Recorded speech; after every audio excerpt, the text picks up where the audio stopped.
Assalamualaikum. Sejarah Islamisasi di Cirebon.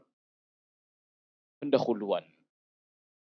Latar Cirebon dikenal sebagai kota wali dan kota pelabuhan-pelabuhan, menyimpan sejarah panjang di masa lalu, khususnya mengenai peristiwa cikal bakal penyebaran Islam di Jawa Barat. Hal itu tidak bisa dilepaskan dari peran pedagang Muslim, ulama, dan tokoh pribumi seperti Walang Sungsang.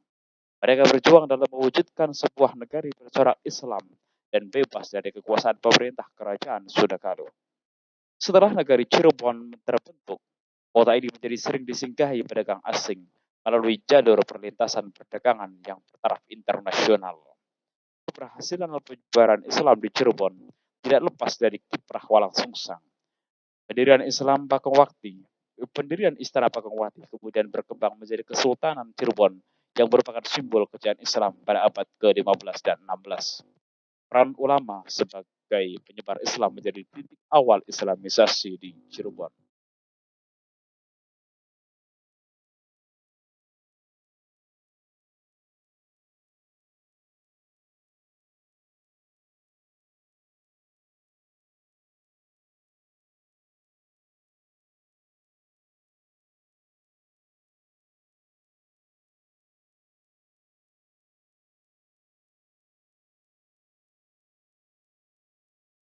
Bukan peradaban Islam di Cirebon.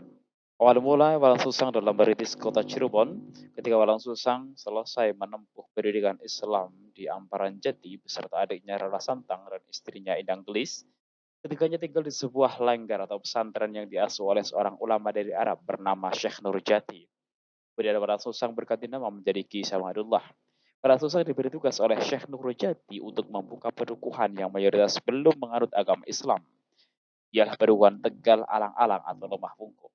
Walang Susang mengembangkan kampungnya dengan melestarikan hasil laut seperti udang rebon sebagai bahan dasar pembuatan terasi yang mana kelak menjadi primadona di kalangan kerajaan Sunda Galuh dan para pedagang asing yang singgah di pelabuhan Murajati.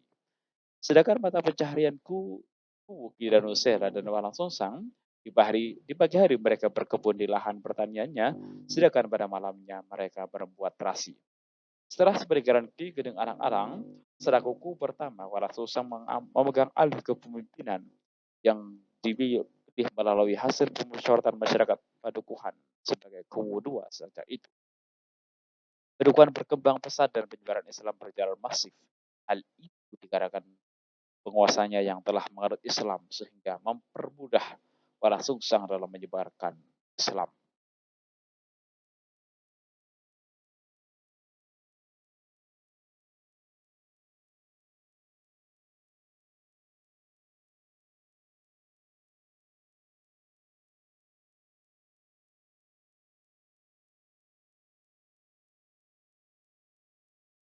Istana Pakongwati.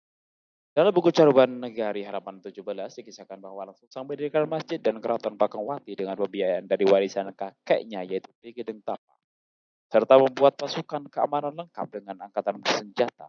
Pada saat Walang Sungsang menjadi kuwu di Caruban, ayahnya Raja Sunda merestui mengirimkan Temenggung Jayabaya membawa panji-panji kerajaan serta memberikan wilayah kekuasaannya pada Walang Sungsang. Berawal dari sebuah pakuan di kebun pesisir, Cakrabuana membangun dalam Agung Pakongwati. Rasa cinta dan kasih sayangnya yang mendalam terhadap putri sulungnya mendorong Pangeran Cakrabuana untuk memberikan nama keraton yang pertama di Cirebon dengan nama Pakongwati. Nama Pakongwati sendiri secara etimologis berasal dari bahasa Cirebon kuno yang berarti udang betina.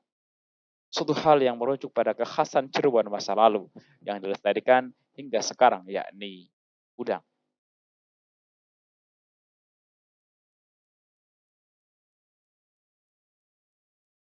Dengan ditahbisnya Pakongwati berarti berilah sebuah kerajaan Islam pertama di dataran Sunda.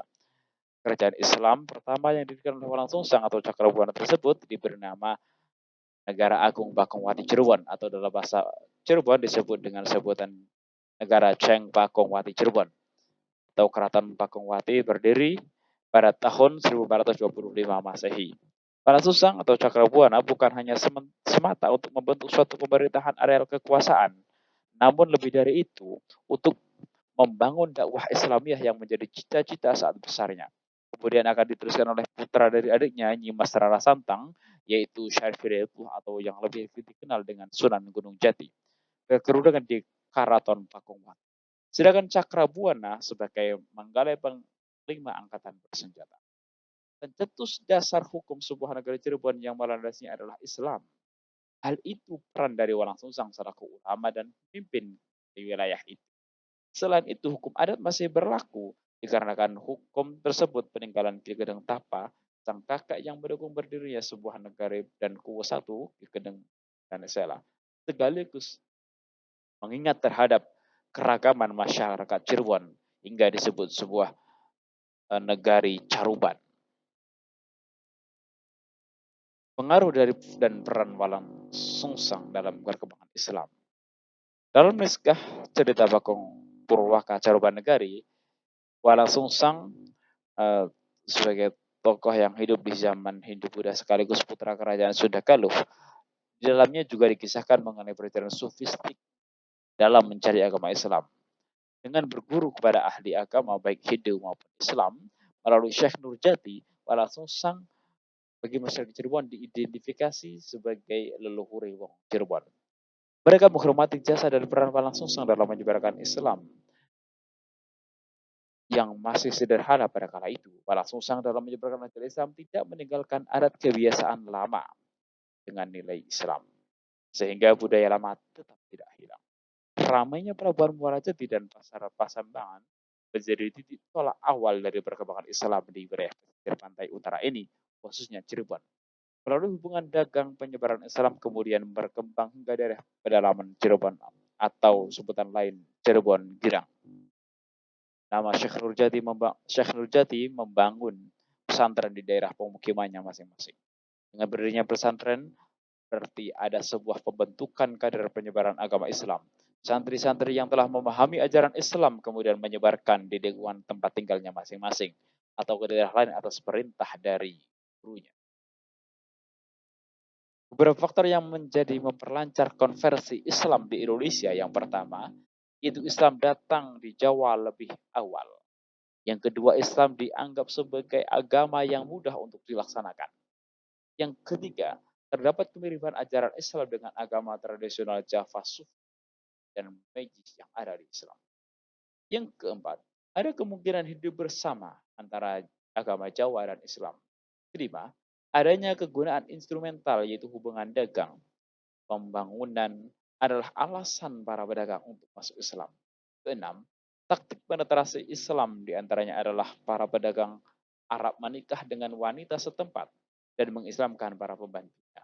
Selanjutnya, para ulama datang untuk mendirikan institusi Islam yaitu masjid dan pesantren. Sekian sejarah tentang Islamisasi di Cirebon. Kurang lebihnya mohon maaf. Saya akhiri. Assalamualaikum warahmatullahi wabarakatuh.